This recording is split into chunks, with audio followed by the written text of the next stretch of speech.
यह एक ऐसी डरावनी कहानी है जिसमें एक व्यक्ति देर रात में अपने काम से लौट रहा होता है, जहां रास्ते में उसका सामना एक भेड़िए जैसे दिखने वाले प्रेत से हो जाता है।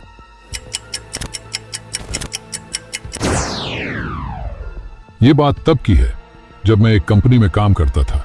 मैं जिस कंपनी में काम करता था वो कंपनी मेरे गांव से बाहर थी। मुझे घर से कंपनी तक जाने में लगभग आधे घंटे का समय लगता था। मेरी कंपनी से घर तक के बीच में एक जंगल पड़ता था। मेरे पास एक मोटरसाइकिल थी जिससे मैं रोज आया जाया करता था। कंपनी में मेरा काम शाम 6 बजे तक खत्म हो जाता था। जिस रास्ते से मैं रोज जाता था उस रास्ते पर सड़क का काम चल रहा था। ऐसे ही एक दिन की बात है जब मेरे कंपनी मैनेजर ने कहा कि आज कुछ वर्कर्स कम पड़ जाने के कारण तुम्हें ओवरटाइम करना पड़ेगा। उसने कहा कि तुम्हें इससे कोई समस्या तो नहीं है, मैं तुम्हें ओवरटाइम के एक्स्ट्रा पैसे भी दूंगा। मुझे इससे कोई समस्या नहीं थी क्योंकि मुझे ओवरटाइम करने के पैसे मिल रहे थे, तो मुझे क्या समस्या हो सकती थी। उस दिन पूर्णिमा की रात थी और कहा जाता है कि ऐसे समय में ऊपरी शक्तियां अधिक ताकतवर हो जाती हैं। लोगों का मानना तो यह भी है कि ऐसे समय में देर रात तक बाहर रहना सही नहीं होता है क्योंकि यह समय भूतों, प्रेतों और पिशाचों का समय होता है। कई पश्चिमी संस्कृति में इस समय को मानव भेड़िया वेयरवुल्व्स का अपने इंसानी रूप से जानवर में बदलने का समय माना जाता है। मेरा काम रात 10 बजे खत्म हुआ। मैंने अपनी मोटरसाइकिल स्टार्ट की और मैं अपने घर की तरफ निकल गया। उस समय मेरी बाइक की स्पीड कम थी क्योंकि जिस सड़क से मैं आ रहा था उस सड़क का काम चलने के कारण मैंने अपनी सुरक्षा के चलते ऐसा किया था। चलते हुए मुझे रास्ते में एक आदमी खड़ा हुआ दिखाई दिया। वो सड़क के किनारे एक पेड़ के पास खड़ा था। मैंने सोचा लगता है कि यह गांव वाला है जो गांव जा रहा होगा और शायद थक गया होगा, इसलिए वहां आराम कर रहा होगा। चलो इसको लिफ्ट दी जाए और मुझे भी गांव में पहुंचने तक सफर का साथी मिल जाएगा।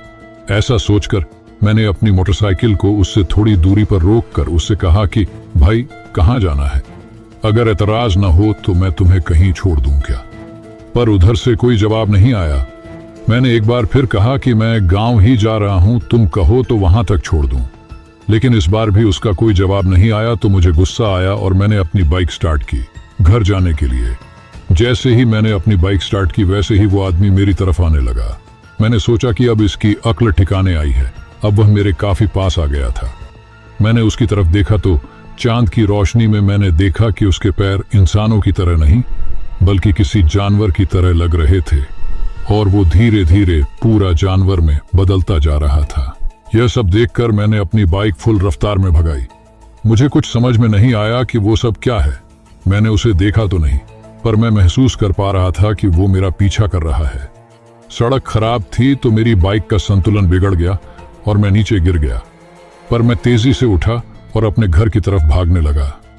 मैं जोर जोर से हनुमान जी का नाम लेने लगा और हनुमान चालीसा का पाठ करने लगा।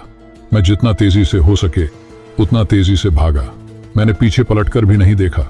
थोड़ी देर बाद मैं अपने घर पहुंच गया।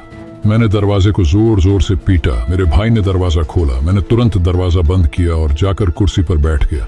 मेरी ऐसी हालत देख सब पूछने लगे कि क्या हुआ। मैंने पूरी बात बता दी कि मेरे साथ क्या हुआ था। सबको मेरी बात पर विश्वास था क्योंकि जैसी मेरी उस समय हालत थी सबको विश्वास करना ही पड़ा। मैं डर के मारे रात भर सो भी नहीं सका। अगली सुबह मैं काम पर भी नहीं गया और मेरी तबीयत भी खराब हो गई थी। 1 हफ्ते तक मैं पलंग पर ही पड़ा रहा। मेरे पापा इन सब चीजों में यानी कि ऊपरी ताकतों में जानकारी रखने वाले एक आदमी को घर ले आए। उसने कहा कि जिसे तुम मिले थे वो एक प्रेत था जो एक जानवर के रूप में था। तेरी किस्मत सही थी, या यूं कहें कि किसी शक्ति ने तुझे बचा लिया क्योंकि वो प्रेत तुझे जिंदा नहीं छोड़ता। यह कहकर फिर उन्होंने मुझे एक चांदी की माला दी और कहा कि इसे अपने गले में बांधे रखना।